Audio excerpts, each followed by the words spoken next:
brain cells and strengthen existing ones, especially in areas that control your mood, like the hippocampus.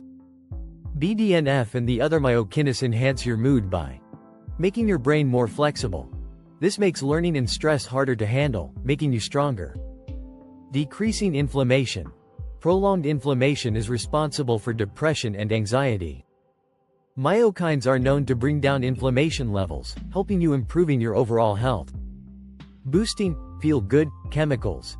These molecules influence the release of serotonin, dopamine, and endorphins in the brain, making you feel happier. How to activate these hope molecules. Kelly went on to explain this idea that your muscles are manufacturing antidepressant molecules, and the only way to get them into your bloodstream is you have to contract your muscles. It's like a pharmacy in your muscles. Anything you do that contracts them, walking, hiking, running, dancing, weightlifting, swimming, anything, you are going to be dumping hope molecules into your bloodstream. They also help people recover from trauma. You don't need to be an athlete to benefit from hope molecules.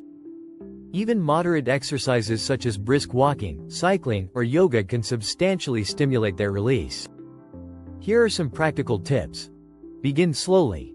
Even a 10-15 minute walk can initiate the release of hope molecules. Consistency is key. Regular exercise is better than occasional intense workouts. Variety is the spice of life. Various forms of exercise release different positive molecules. Get outdoors. Exercising in nature can amplify the positive effects on your mood. Engaging in activities that brings joy, painting, listening to music, or watching your favorite TV show. Practicing mindfulness. Meditation is known to alleviate stress and promote relaxation. Connecting with others. Social interaction and strong social bonds can improve your well-being. Kelly also added, that's like a miracle because, of course, it's wonderful when medications work for you. But for so many people, medications don't do the full job in terms of helping with mental health.